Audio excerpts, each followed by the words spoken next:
Buenos días a todos nuestros oyentes. En esta oportunidad desarrollaremos la historia de Thomas Kahn. Les explicaremos su filosofía, presentaremos algunos conceptos básicos del autor y terminaremos con la valoración que hemos realizado sobre su pensamiento. Para esta presentación, David, Juan, Camilo y Carmen los acompañaremos en este podcast. Thomas Samuel Kahn fue físico, historiador y filósofo estadounidense reconocido por transformar profundamente la comprensión del desarrollo científico en el siglo XX. Nació el 18 de julio de 1922 en Cincinnati, Ohio, en una familia de origen judío y se formó inicialmente en física en la Universidad de Harvard, donde obtuvo un doctorado en el año 1949. Su formación académica fue en física teórica. Kahn orientó su carrera hacia la historia y la filosofía de la ciencia, disciplina en la que impartió clases en prestigiosas universidades como Harvard, California, Berkeley y Princeton. Su trayectoria académica estuvo marcada por un enfoque interdisciplinario que integraba el análisis histórico con la reflexión filosófica sobre la ciencia. Kahn es principalmente reconocido por su obra seminal La estructura de las revoluciones científicas, en la que propuso una visión innovadora sobre el progreso científico. Contrario a la idea tradicional de un avance lineal y acumulativo basado en un método científico uniforme, Kahn planteó que la ciencia se desarrolla a través de periodos de ciencia normal, donde la comunidad científica trabaja bajo un paradigma compartido resolviendo problemas específicos o rompecabezas interrumpidos por revoluciones científicas que implican cambios radicales o cambios de paradigma. El concepto de paradigma central en su pensamiento refiere a un conjunto de creencias, teorías, métodos y prácticas aceptadas por una comunidad científica que guían la investigación y la interpretación de datos.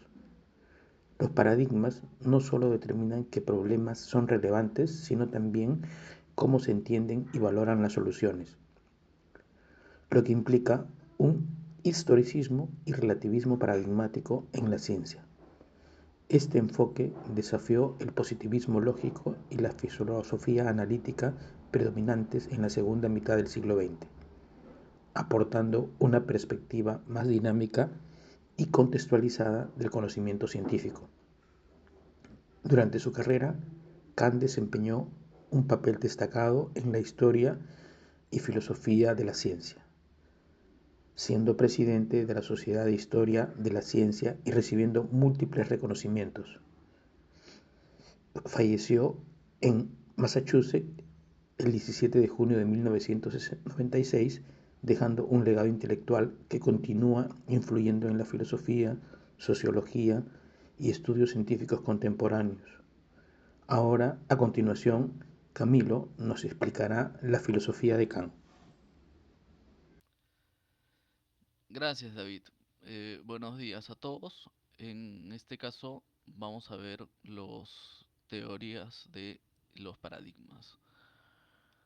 En contraposición con lo expuesto por Popper, Kuhn va a argumentar que los paradigmas no se pueden medir, ni siquiera por la argumentación, ni siquiera por la lógica, o sea que no tienen ninguna estructura detrás que sea razonable y que son distintas entre sí, que no pueden ser comparadas, que no hay criterios para evaluar una por encima de otra o una en relación con la otra, ¿no? En tal sentido, las revoluciones científicas, ¿no?, que es la propuesta de Kuhn, no, lo que presentan son cambios en los conceptos del mundo, o sea, son cambios en cosmovisiones, en maneras como nosotros vemos el mundo, como lo comprendemos, por medio de, no por procesos razonables, sino por procesos de conversión, ¿no? Estos procesos se dan por un lado porque las nuevas teorías son incorporadas en los antiguos científicos. Es decir, las innovaciones las comienzan a utilizar los científicos eh, que hacen ciencia en ese momento, ¿no? Que no nacieron con esas innovaciones. Y por otro lado, también nacen porque estas teorías nuevas que crean los nuevos científicos comienzan a dar frutos y explicaciones novedosas, ¿no? O sea, porque tienen resultados, ¿no? Porque son propuestas que en última instancia generan alguna explicación coherente que sirve en el mundo, ¿no? Igualmente, esos cambios, más allá de esas dos posibilidades de cambio, se dan de manera natural, según Kuhn, porque los científicos del antiguo paradigma fallecen, desaparecen y dejan que los nuevos paradigmas creados por los nuevos científicos, quienes son los que les dan validez, los que los utilizan, aparezcan, ¿no? Entonces es un proceso generacional, ¿no? De cambios entre una perspectiva de una generación frente a la otra y no necesariamente por medio de procesos razonados o por consensos evaluados argumentativamente. Igualmente, Kuhn va a presentar que más allá de esta visión del cambio de paradigmas, de esta teoría de cómo evoluciona la ciencia, eh, argumenta que no hay razones detrás de estos cambios, ¿no? ¿Esto qué significa? Esto significa que en la mayoría de las transferencias de un paradigma a otro no se pueden forzar. No hay manera ni por razonamientos ni por argumentaciones de que se fuerce, sino que esto se da básicamente por prácticas, por la puesta en realización de un paradigma y por decisiones de fe, de conveniencia, de experiencia generacional. En ese sentido es la teoría de los cambios de la ciencia de Kuhn y a continuación veremos algunos conceptos básicos de esta teoría por mi compañero Juan.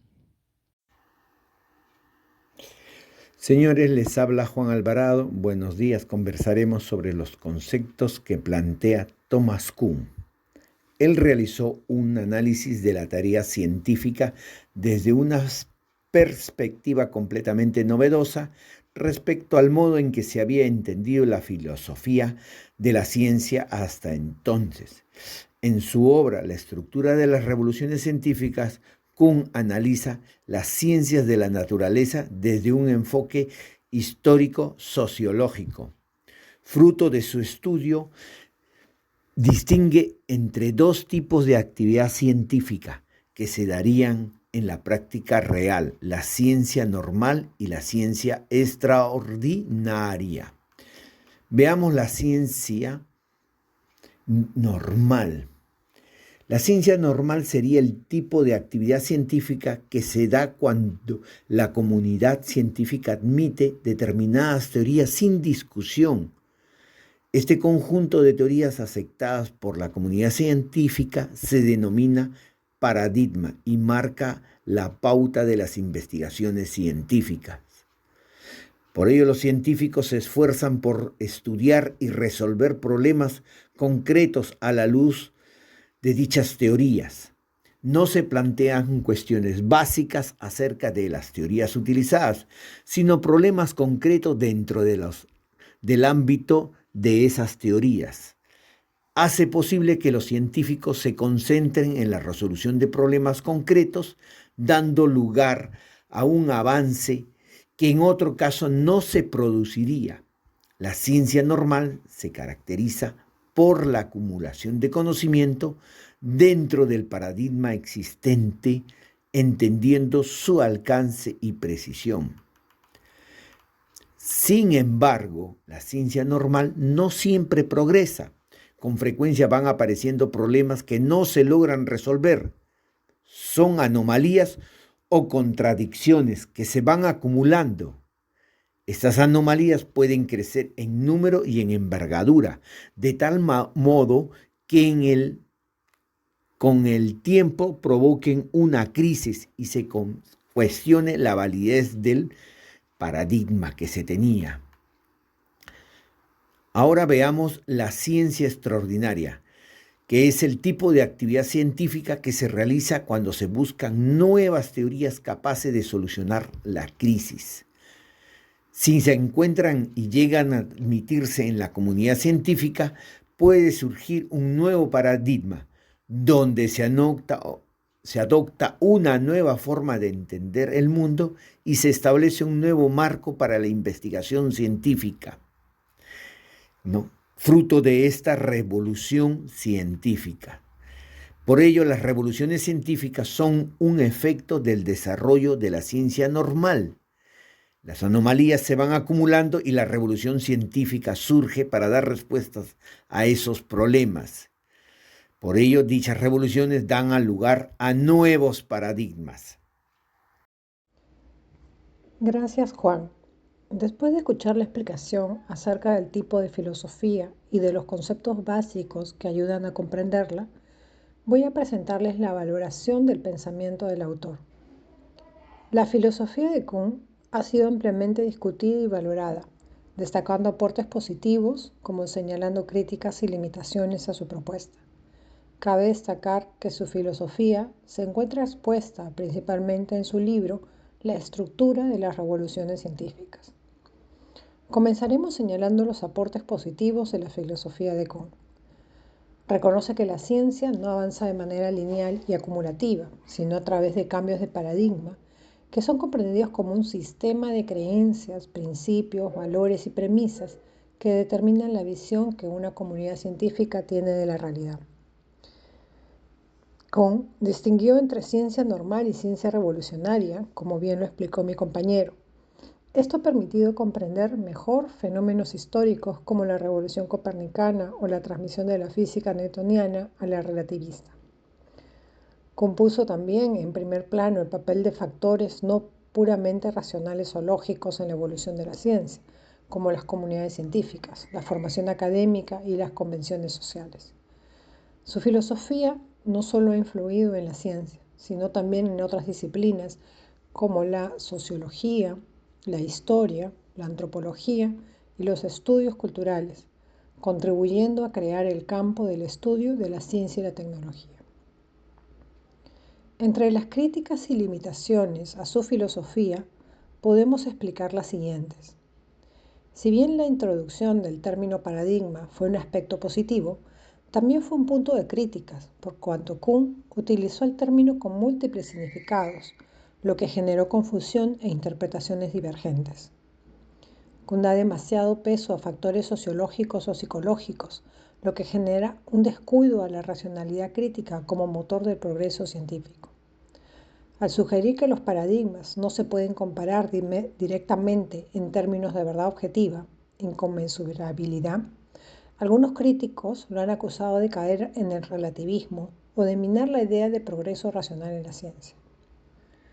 La propuesta de Kuhn transforma profundamente la comprensión de la ciencia, abriendo la puerta a enfoques más históricos, sociológicos y pluralistas. Aunque su modelo tiene limitaciones y ha sido objeto de debate, su impacto ha sido duradero y sigue siendo un punto de referencia obligado para cualquier discusión sobre la naturaleza del conocimiento científico. Con esto, cerramos nuestro primer podcast, esperando que el tipo de filosofía, los conceptos básicos y la valoración del pensamiento de Kuhn hayan quedado claros y generado en cada uno de ustedes el interés por seguir conociendo a este personaje, Thomas Kuhn. David, Juan, Camilo y yo nos despedimos de ustedes hasta una siguiente oportunidad. Muchas gracias.